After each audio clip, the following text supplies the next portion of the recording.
எல்லாமே முடிய போகுது. எல்லாமே முடிய போகுது. நாளையோட நிறுத்திடுவாங்க எல்லாம். ஸோ உடனடியா டிமைனிங் ஆபரேஷனா ஆரம்பிக்கலாம். ஸ்பெஷல் மிலிட்டரி ஆபரேஷனே நிக்க போகுதுப்பா, டிமைனிங் ஆபரேஷன் ஆரம்பிக்கலாம் அப்படிங்கிறது போல கொஞ்சம் வேகமா செய்யலான்னு கிளாட்கோ அவர்கள், ரஷ்யாவோட பெல்கிராடு கவர்னர் இருக்கிறார் இல்லையா, அவரு தரப்பு வந்து ஒரு ஸ்டேட்மெண்ட் வந்திருக்கு. ரஷ்ய அதிபரான விளாடிமிர் புட்டின் அவர்களே இந்த ஸ்டேட்மெண்ட்டுக்கு அப்புறம் தான் ரஷ்யா விட்டே கிளம்பி போனார். அதுக்கு முன்னாடியே அவர் எதை கணிச்சிட்டார், அன்றே கணித்தார் பெல்கிராடு கவர்னர் கிளாடாக் அப்படின்னு போட்டா கூட ஆச்சரியப்படுறதுக்குல. ஸோ ஒரு அன்யூஷுவலான ஒரு ஸ்டேட்மெண்ட் வந்து பாத்தீங்கன்னா இவர் தரப்புல இருந்து வந்திருக்கு. சரி, ஒரு நல்ல செய்தி தானே. இப்ப நடந்துட்டு இருக்கக்கூடிய ரஷ்யா உக்ரைன் பிரச்சனையை பேசி முடிக்கிறதுக்காக ரஷ்யாவும் அமெரிக்காவும் முடிவெடுத்திருக்காங்க. அதன்படி ரஷ்யாவோட அதிபர் இப்ப அமெரிக்காவோட அலாஸ்காக்கே வந்து பாத்தீங்கன்னா ரீச் ஆயிட்டாரு, டச் டவுன் ஆயிட்டாரு. ட்ரம்ப் அவர்களையும் பார்த்து பேசவும் ஆரம்பிச்சிட்டாங்க. ஸோ இதே ட்ரம்ப் அவர்கள் நடந்து வந்து கொண்டிருக்கிறார், கையை அசைக்கிறார், சிகப்பு கம்பளங்கள் விரிக்கப்பட்டிருக்கிறது அப்படிங்கிற செய்திகள்லாம் பார்க்க முடியுது. ஸோ இப்போ லைனா என்னென்னலாம் நடந்திருக்கு அப்படிங்கிறத பார்க்கலாம். ஈவெண்ட்ஸ்லாம் மிக முக்கியமான ஈவெண்ட்ஸ். ஸோ ஜெர்மனிக்கு போன உக்ரைனோட அதிபரான ஜெலன்ஸ்கி அவர்கள் நேரா யூகேக்கே போயிட்டார். ஸோ யூகேக்கு போன அவரு ஸ்டார்மர் அவர்களை பார்த்துக்கிறாரு, கட்டி பிடிச்சிக்கிறாரு, கையெல்லாம் கொடுத்துக்கிறாரு. இதெல்லாம் ஓகே தான். என்ன தலைவரே ரிட்டர்ன் வருவீங்களா இல்ல போனது அவ்வளவுதானா? இவர் ஆன்லைன் மீட்டிங்னு சொல்லிட்டு ஜெர்மனிக்கு போனாரே, அப்பயோ ஒரு சிக்கல் தான். ஏன்னா ஆன்லைன் மீட்டிங் தான், உக்ரைன்லயே இருந்து அந்த மீட்டிங்கை பார்த்துருக்கலாம். இப்ப எதுக்கு ஜெலன்ஸ்கி அவர்கள் இங்க வந்திருக்கிறாரு அப்படிங்கிற ஒரு கேள்விகள் இருக்கு. சேஃப்கார்டு பண்றதுக்கா இல்ல பர்மனண்டா இங்கேயே வச்சுக்கிறதுக்கா அப்படின்ற கேள்விகள் ஒரு சைடு இருக்கத்தான் செய்யுது. சரி, ஓகே, என்ன நடக்குன்றதை பார்க்கலாம். அடுத்தது, ரஷ்யாவோட அரசாங்கத்துக்கு சொந்தமான IL-96 ரக விமானங்கள் அலாஸ்காக்கு போயிருக்கு. முதல் கட்டமா வந்து பார்த்தீங்கன்னா large number of press reporters, முதல் கட்ட ஸ்டாஃப்ஸு, ஸோ அட்வான்ஸ்டு ஸ்டாஃப்ஸ்ன்னு ரேஞ்ச் பை ரேஞ்சா ரஷ்ய தரப்புலேருந்து அப்படியே போய் அப்படியே இறங்கி இருந்திருக்கிறாங்க. அலாஸ்கால லேவ்ரோவ் அவர்கள் இவங்களாம் ஃபர்ஸ்ட் போயிருந்துக்கிறாங்க. ஸோ லேவ்ரோவ் அவர்கள் வந்து பார்த்தீங்கன்னா ஒரு ட்ரெஸ்ஸை போட்டு போய்க்கிறார். அவருக்கே குளிர் ஜாக்கெட் போட்டுக்கிறாரு, உள்ள வந்து பார்த்தீங்கன்னா பனியன் மாதிரி போட்டுக்கிறாரு. ஏதோ மனுஷன் ஏதாவது நினைச்சு போட்டு போயிட்டாரு, இல்லை ஊர்ல ஏதோ கிடைக்குது 4-10க்குன்னு வாங்கிட்டு போட்டாரா என்னன்னு தெரியல. ஸோ அதை வந்து பார்த்தீங்கன்னா போட்டு போயிருக்கிறாரு. அப்படி போயிட்டு போய் இவர் ட்ரெஸ்ஸை பார்த்தீங்களா, இவர் ட்ரெஸ்ஸில் USSRன்னு அந்த ஜாக்கெட்டுக்குள்ள எழுதியிருக்கு, இவங்க என்ன நினைப்போட இங்க வந்திருக்கிறாங்க அப்படிங்கிறதோட ஒரு மாதிரியான செய்திகள்லாம் வந்துட்டு இருந்தது. நார்மலா இருக்கக்கூடிய விஷயம் தான். பட் மேபி ஏதோ ஒன்று உணர்த்துறதுக்காக இந்த உலகத்துக்கு லேவர் அவர்கள் இது போல செஞ்சுக்கிறாரு அப்படின்ற கேள்விகள் இருக்கு. பரவாயில்ல. இப்போ வந்து பாத்தீங்கன்னா மீடியாக்கள் தரப்புல இருந்து, ரஷ்யாவோட மீடியாக்கள் தரப்புல இருந்து மிக முக்கியமான நபர்கள், அது எனக்கு ஃபேவரட்டான சில ஜரூபியன் அவர்கள், பல நபர்கள் இந்த ரஷ்யாவோட மீடியால நிறைய நபர்கள் இருக்காங்க. ஸோ அவங்க எல்லாரும் வந்து பாத்தீங்கன்னா இறங்கியிருக்கிறாங்க, டச் டவுன் ஆயிருக்கிறாங்க. அதுவும் இவர் ரஷ்யாவோட ஸ்பையே, இவருக்குலாம் வந்து பார்த்தீங்கன்னா இந்த ஜரூபியன் இருக்கலாம் சொல்லலாம், நான் ரெகுலராக ஃபாலோ பண்ணக்கூடிய ஒரு நபர் தான். வீடியோ எடுத்து போட்டிருந்தாரு. அந்த வீடியோவில் வந்து பண்ணால் எல்லாம் ஃபைட்டர் ரக விமானங்கள்லாம் வீடியோ எடுத்து ஸ்பை பண்ணிட்டு இருக்கிறாரு அப்படிங்கிறத வந்து பார்த்து போட்டிருந்தாங்க. எல்லாம் கொடுத்தாச்சு, பேஸில் தான் மீட்டிங் நடத்துறீங்க, மீட்டிங் நடத்துறதுக்கு தான் எங்கால் போயிருக்கிறாரு, அங்கே வந்து நின்றுட்டு நீங்கள் அவர் இப்படி பண்ணுறாரு அப்படி பண்ணுறாருன்னா என்ன அர்த்தம் அப்படிங்கிற கேள்விகள் வருது. இந்த ரஷ்யாவை க்ளோஸாக மானிட்டர் பண்ணுறவங்களுக்கு இந்த ஜரூபியன் யாருன்றது தெரியும். நான் ஏன் இப்படி பேசுகிறேன் அப்படின்னு சில நபர்களுக்கு புரிஞ்சிருக்கும். பட் இருந்தாலும் ஓகே, இவர் வந்து ஒரு மீடியா பர்சன். இவரை வந்து பார்த்தீங்கன்னா ரஷ்யா விசா 1 டைப்ல வந்து பார்த்தீங்கன்னா அனுப்பி விட்டுக்கிறாங்க. ஸோ அந்த இடத்துல போய் அவர் எடுக்கக்கூடிய இடங்கள்ல போட்டோ பிடிச்சிட்டு இருக்கிறார். அதுல விமானங்கள்லாம் சிக்கிருச்சுன்னா யாருங்க என்னங்க பண்ண முடியும் இல்லையா அப்படிங்கிற கேள்வி இருக்கு. எது எப்படியோ. ஸோ அலாஸ்கால வந்து பார்த்தீங்கன்னா இது போல நபர்கள்லாம் போயிருக்கிறாங்க இல்லையா, அங்க போன உடனே என்னங்க இது, இல்லை என்ன அகாமடேஷன் பண்ணிக்கிறாங்க அமெரிக்கா? ஏதோ ஹாஸ்பிட்டல்ல கூட இந்த ஹாஸ்பிட்டல்லாம் எமர்ஜென்சி வார்டு மாதிரி இருக்கும்ல, அதில் வந்து பார்த்தீங்கன்னா ஸ்க்ரீன் துணி மாதிரி போட்டு பிரிச்சு கொடுத்துருப்பாங்க இல்லையா. ஸோ அது போல வந்து பார்த்தீங்கன்னா ப்ரெஸ் ரிப்போர்ட்டர்ஸுக்கு ரொம்ப மோசமான அகாமடேஷனை ஏற்படுத்தி கொடுத்துக்கிறாங்க. அது சாப்பிட்றதுக்கு ஒரு வாழைப்பழம், ஒரு பர்கரு, 2-3 ஃப்ரூட்டு தான் இருக்குது. என்னப்பா இது அமெரிக்கா, நீங்க இப்படியா? இதே ரஷ்யால நாங்கள் ஆர்கனைஸ் பண்ணி அகாமடேஷன் சரியில்லைன்னா எப்படி இருந்திருக்கு, என்ன பேச்சு பேசியிருப்பீங்க அப்படிங்கிற பண்ணா எடுத்தோடனே ரஷ்யாவோட ரிப்போர்ட்டர்ஸ்லாம் ஆரம்பிச்சிட்டாங்க பயங்கரமா சரியில்லை, அது சரியில்லைன்னு. நார்மலாவே பார்க்கும்போதே தெரியுது, டெம்பரவரி கேம்ப் மாதிரி எல்லாம் உருவாக்கி, அண்ணா குளிர் அலாஸ்காலாலே தெரிஞ்சிருக்கும். ஸோ குளிர் பயங்கரமா இருக்கக்கூடிய பகுதிகள். ஸோ அந்த இடத்துல இப்படி மோசமான அகாமடேஷன் பண்ணிட்டாங்க அப்படின்ற குற்றச்சாட்டுகள் ப்ரிலிமினரியா ரஷ்யாவோட மீடியாக்கள் தரப்புல இருந்து வர ஆரம்பிச்சிருச்சு. அதாவது இது பேஸ்னாலே வந்து பாத்தீங்கன்னா மிக முக்கியமான இராணுவ நடவடிக்கைகளா இருக்கும். ஸோ அதுக்கேற்ற மாதிரி தான் இருக்கும்.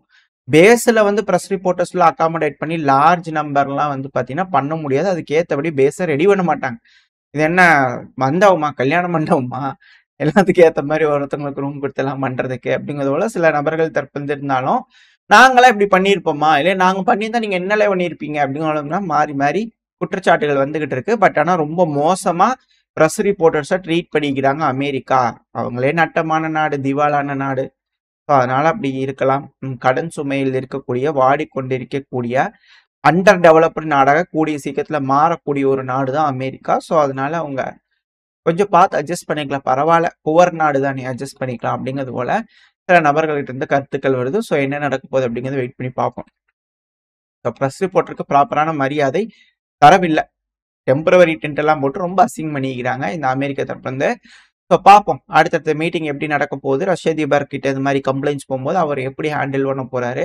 இல்லை ஒரு நாடுன்னு சொல்லி கூப்பிட்டு எங்கள் ஆளுங்களை அசிங்கப்படுத்திங்களா அப்படின்னு உங்களை கேட்பாரா, என்ன நடக்கும்லாம் பார்த்தலாம். அடுத்தது அலாஸ்கால வந்து பாத்தீங்கன்னா இது போல ஃபர்ஸ்ட் கட்ட நபர்கள் உள்ள இறங்குனதுல இருந்தே அங்க வந்து பாத்தீங்கன்னா பூரா இந்த மாதிரி பேஸுக்குள்ள அப்படின்றனால பிரச்சனை இல்லை. பேஸுக்கு வெளியில எல்லாம் வந்து பாத்தீங்கன்னா ப்ரோ உக்ரைனியனுக்கு சார்பா இருக்கக்கூடிய நபர்கள், ரெண்டாவது ட்ரம்ப் அவர்களுக்கு ஆப்போனண்டா இருக்கக்கூடிய நபர்கள்.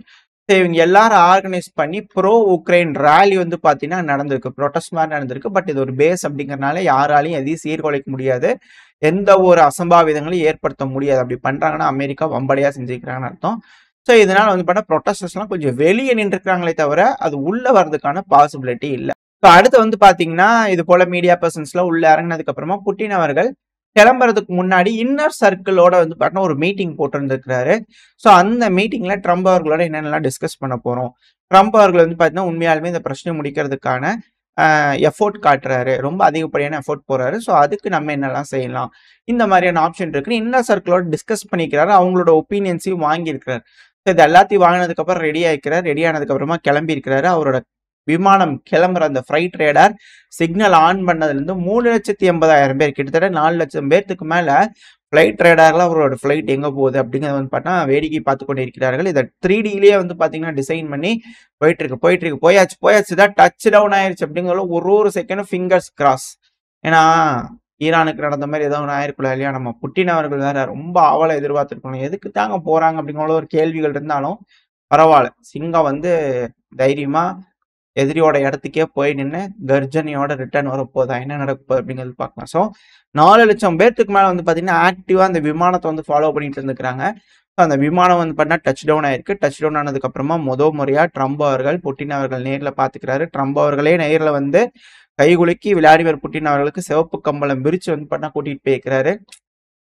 என்னப்பா போர் குற்றவாளிகள் நீங்க, அது நீங்க பாருங்க, எப்படி பாருங்க அமெரிக்காவோட மனமாற்றம் நடந்திருக்கு, எல்லாம் மாறிடும் அப்படிங்களும் மாற்று இடத்துல. ஏன்னா அமெரிக்காலேயே நிறைய பேத்துக்கு போர் குற்றவாளிகள் தான். அமெரிக்காவோட அதிபர்களே பல நபர்களுக்கு அப்படித்தான் இருக்குது, கேஸுகளும் போடப்பட்டிருக்கு. அதனால அதெல்லாம் ஒன்றும் பெரும் விஷயம் இல்லை. இப்போ வந்து பார்த்தீங்கன்னா கை குலுக்கி இருக்கிறாங்க. அடுத்து வந்து பார்த்தா வீடியோ ட்ரம்ப் அவர்கள் புட்டின் அவர்கள் ஜேர்னலிஸ்டுக்கு வந்து பார்த்தீங்கன்னா கை கொடுக்கக்கூடிய வீடியோ பதிவுகள்லாம் வர ஆரம்பிச்சிருச்சு. அந்த கம்பளத்துலேருந்து நடந்து வந்தோடனே ஒரு ஸ்டேஜ் மாதிரி செட் பண்ணிக்கிறாங்க அந்த இடத்துல.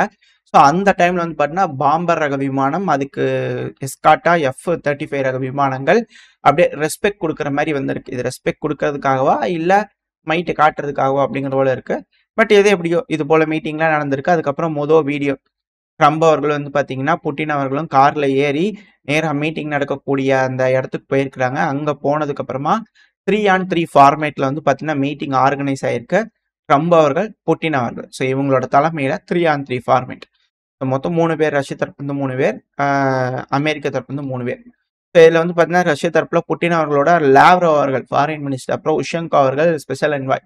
ஸோ அதே போல ட்ரம்ப் அவர்கள் கூட வந்து பார்த்தீங்கன்னா secretary of state Marco Rubio அவர்கள், அது கூட வந்து பார்த்தீங்கன்னா விட்டாஃப் அவர்கள். ஸோ இந்த செட் வந்து பார்த்தீங்கன்னா அங்கே அசம்பிள் ஆகிருக்கிறாங்க. ஸோ அவங்க பேசி இருந்துக்கிறாங்க. இனிஷியலாக மீடியாக்கள் முன்னாடி எல்லாம் போட்டோலாம் கொடுத்து எல்லாம் பண்ணதுக்கப்புறமா சரி எல்லாம் முடிச்சு கிளம்பு இங்கே கொஞ்சம் டோர் க்ளோஸ் பண்ணி வச்சுட்டு பேச வேண்டியது இருக்குது, எல்லாம் கிளம்புங்க அப்படிங்கிற அமெரிக்க தரப்பு தான் அனுப்பி விட்டுருந்துருக்காங்க. அமெரிக்கா நடக்கக்கூடிய ஒரு வாடிக்கையான விஷயம் தான். டெமோக்ரஸி அப்படித்தான் வேலை செய்யும்னு வேற அவங்க தரப்புன்னு சொல்லுவாங்க. ஸோ அதனால டோரை க்ளோஸ் பண்ணிட்டு மீட்டிங் இனிதே ஆரம்பிச்சிருக்கு. பட் ஆனால் அதுக்கு முன்னாடி புட்டின் அவர்கள் மிக பெரும் அளவில் பேப்பர்கள் எடுத்துட்டு போயிருக்கிறாரு. பாடம் எடுக்க போறார் புட்டின் அவர்கள் ட்ரம்ப் அவர்களுக்கு அப்படிங்கிறது போல டைட்டில் பார்க்க முடிஞ்சது. ஸோ மீட்டிங் இனிதே தொடங்க ஆரம்பிச்சிருக்கு. இந்த சமயத்துல வந்து பாத்தீங்கன்னா அமெரிக்கால நடக்கக்கூடிய விஷயங்கள். ஏன்னா அமெரிக்கால வந்து பாத்தீங்கன்னா அமெரிக்காக்கு அழுத்தங்கள் யூரோப்பியன் யூனியன் நாடுகள் தரப்பு வந்து வந்திருக்கு. இப்போ வரைக்கும் நம்ம சொன்னது ரஷ்யா அதிபர் என்னென்னலாம் நடந்துச்சு, ரஷ்யால இருந்து ஃபர்ஸ்ட் என்ன நடந்துச்சு, அதுக்கப்புறம் அதிபர் போனாரு, பிரஸ் ரிப்போர்ட்டர்ஸ் போனாங்க, அதுக்கப்புறம் அதிபர் போறதுக்கு முன்னாடி மீட்டிங் நடந்தது, அதுக்கப்புறம் அதிபர் போனாரு, மீட்டிங் ஆரம்பிச்சிருக்கு அப்படிங்கிற விஷயங்கள்லாம் பார்த்தாச்சு. இப்போ வந்து பாத்தீங்கன்னா யூஎஸோட செக்ரட்டரி ஆஃப் ட்ரெஷர் இருப்பார் இல்லையா, பெசட் அவர் பெசன்ட் அவர்கள், பேர் கொஞ்சம் கரெக்டாக. ஸோ அவர் வந்து பண்ண யூரோப்பியன் யூனியனுக்கு வார்னிங் தெரிவிச்சுக்கிறார். அது என்னங்க சும்மா அமெரிக்கா இதை செய்ய, அமெரிக்கா அதை செய்ய, இப்படி பண்ணுங்க அப்படி பண்ணுங்க, அமெரிக்கா இதை செய்யணும் அப்படிங்கிறது போல சும்மா பேசிட்டே இருக்கிறீங்க யூரோப்பியன் யூனியன். ஒன்னு புட் அப் பண்ணுங்க, இல்ல ஷட் அப் பண்ணுங்க அப்படிங்கிற வந்து பாத்தீங்கன்னா அவர் தரப்பு வந்து வார்னிங் கொடுத்துருந்துருக்கிறாரு இந்த மீட்டிங்லாம் நடக்கிறதுக்கு முன்னாடி. அமெரிக்கா பயங்கர காண்டுகள்ல தான் இருக்கிறாங்க. சும்மா அது இதுன்னு சொல்லிட்டு கண்டதையும் பேசிட்டு இருந்தா அப்புறம் இங்க இருக்கிறவங்களுக்கு காண்டாகுமா இல்லையா? பிரச்சனையை பேசி முடிக்கணும், இல்லையா களத்துல இறங்கி சண்டை பிடிக்கணும், இல்லையா அமைதியா இருக்கணும். இது போல ஒரு காண்டி இப்ப அமெரிக்காக்கே வந்துருச்சு. ஸோ அது போல வந்து பாத்தீங்கன்னா அவங்க மிரட்டவும் செஞ்சுக்கிறாங்க. அமெரிக்க தரப்பு வந்து யூரோப்பியன் யூனியன் மிரட்டிக்கிறாங்க பாருங்களேன், அதுவும் ஓப்பனா மீடியாக்கள் மத்தியிலேயே அப்படிங்கிற கேள்வி இருக்கு. அது மட்டும் இல்லாம யூஎஸோட ட்ரூப்ஸ் யூரோப்ல படிப்படியா குறைச்சிக்கிறதுக்கான வேலைகள் நடக்கும் அப்படிங்கிறவங்களையும் சொல்லப்பட்டு வருது. அதெல்லாம் வச்சு பார்க்கும்போது அமெரிக்கா யூரோப்பையே வந்து பாத்தீங்கன்னா எழுதி கொடுத்துருவாரா ரஷ்யாவுக்கு அப்படிங்கிற கேள்விகள்லாம் வருது. இது கூட பரவாயில்ல, அடுத்தது அமெரிக்கால மிக பெரும் அளவுல சிக்கல்கள். ஏன்னா இந்த கலிபோர்னியாவோட கவர்னர் கெவின் நியூசம் அவர்கள் இருக்கா இல்லையா, அவரு தரப்புல இருந்து ஒரு ஸ்டேட்மெண்ட் வந்திருக்கு. அமெரிக்கர்களே, முழிச்சுக்க வேண்டிய நேரம் வந்துருச்சு.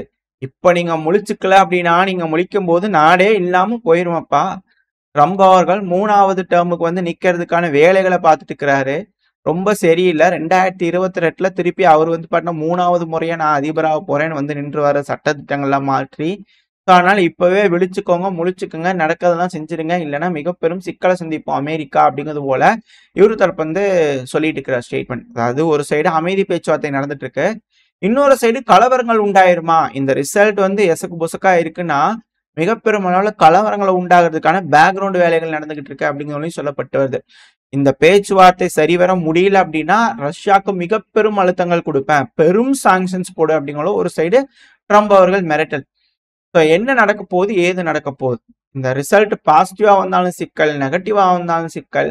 இது போல யாருக்குமே எந்த ஒரு பிரச்சனையும் வராம எதிர்பாராததை எதிர்பாருங்கள் அப்படிங்கிறது போல ஏதோ ஒரு முடிவுகள் எட்டப்பட்டுருமா. எது எடுத்தாலும் பரவாயில்ல, பிரச்சனை முடிஞ்சு அமைதி திரும்பிச்சுன்னா இந்த உலகத்துக்கு நல்ல விஷயம் தான். இது போல அமைதி திரும்புன்ற நம்பிக்கையில இந்த பதிவை நான் முடிச்சுக்கலாம். இந்த பதிவு நல்லா இருக்கும்னு நம்பிக்கை. அடுத்த பேர் சந்திக்கிற. Stay safe. பை.